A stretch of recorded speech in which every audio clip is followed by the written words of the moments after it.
अपने समाज के हक अधिकार के लिए लड़ाई लड़ने लगा। साथियों, लड़ाई लड़ते लड़ते मैं बिहार में मंत्री भी बना, हमारे पास 4 विधायक भी था, और अपने समाज के हक अधिकार के लिए आज भी मैं लड़ाई लड़ रहा हूं। साथियों, आज आप लोगों के बीच में मैं आया हूं, ना मैं आपसे वोट मांगने के लिए आया हूं, ना ही मैं आपसे चंदा मांगने के लिए आया हूं। मैं सिर्फ आपसे कहने के लिए आया हूं कि आप हमारा साथ दो और अपने आने वाला पीढ़ी के लिए, उनके बेहतर भविष्य के लिए वो सर उठा के जिए।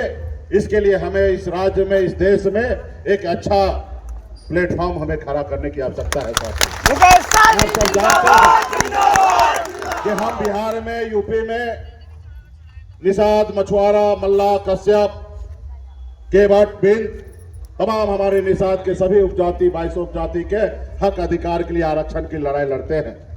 आप बगल में दिल्ली चले जाइए, वहां निषाद समाज के सभी उपजाति, चाहे कश्यप हो, मल्ला हो या बिंद हो, उनको आरक्षण मिल रहा है एससी का। लेकिन आपको उत्तर प्रदेश में नहीं मिल रहा है। आप बंगाल में चले जाओ, वहां पे निषाद समाज के सभी उपजाति को आरक्षण मिल रहा है, लेकिन बिहार में नहीं मिल रहा है। साथियों, जब हमारा देश एक है, देश के प्रधानमंत्री एक है, देश के संविधान एक है, फिर हमारे साथ भेदभाव क्यों?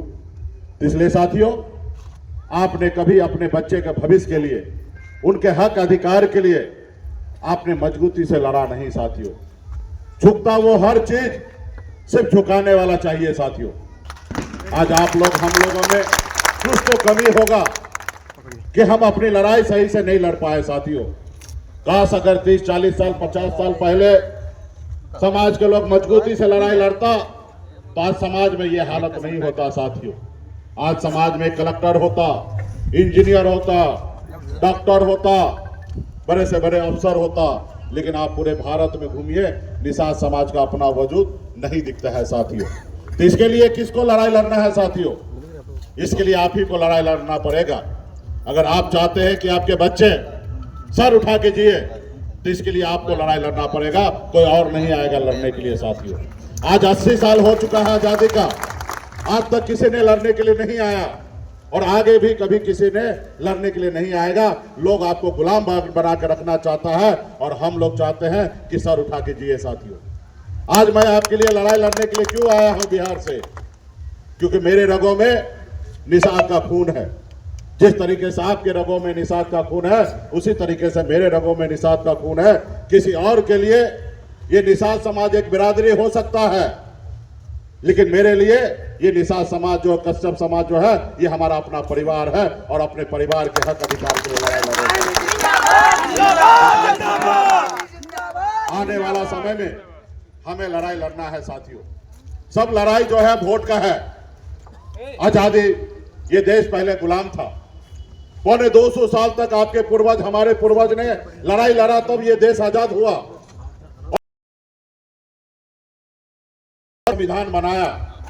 आजादी से पहले राजा के घर में रानी के कोख से जो बच्चा जन्म लेता था वो राजा बनता था। लेकिन बाबा साहब भीमराव अंबेडकर ने कहा, कब राजा के घर में रानी के कोख से बच्चा अगर जन्म ले, जरूरी नहीं कि वो राजा बनेगा।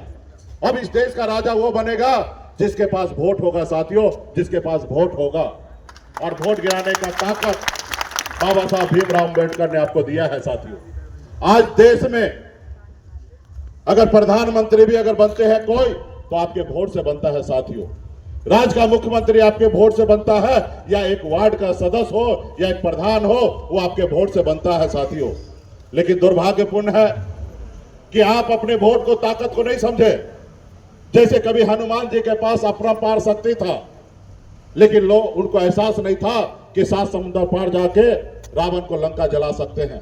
जब उनको एहसास दिलाया गया तो हनुमान जी 7 समुद्र पार जाके रावण को लंका जलाने का काम किया। साथियों, वही शक्ति, वही ताकत आपके पास है। साथियों, हम एकलव्य के वंशज हैं, हम अमर शहीद जुब्बा सहनी के वंशज हैं, हम वीरांगना फूलन देवी के वंशज हैं, जो दुनिया में चौथी महिला क्रांतिकारी महिला, जो उनके हम वंशज हैं। साथियों, आप सबको पता है कि वीरांगना फूलन देवी के साथ किसी ने गलत किया, दुनिया को बताया निषाद की माता बहन ने कि महिला सिर्फ चूड़ी नहीं पहनती है, अगर उनके साथ कोई अन्याय करोगे तो हम अन्याय सहेंगे नहीं और उसका बदला लेंगे। और लाइन में खड़ा करके उन्होंने बदला लेने का काम किया। साथी उस कुल खानदान के लोग हैं।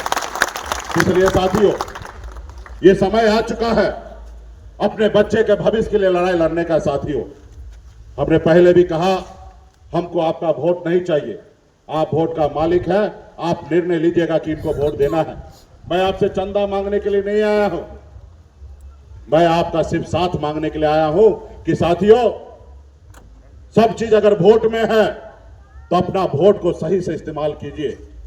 सबसे पहले कोई भी लड़ाई लड़िएगा, लड़ाई लड़ने से पहले एक चीज सबसे पहले तय करना होता है कि आपका दुश्मन कौन है। साथियों, लड़ाई से पहले एक चीज सबसे पहले तय होता है कि किसको हमको पटकना है।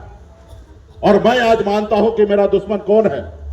जो लखनऊ में बैठा है, जो हमारा अधिकार नहीं दे रहा है, वो हमारा दुश्मन है। साथियों, आज आपके बच्चे का दुश्मन कौन है?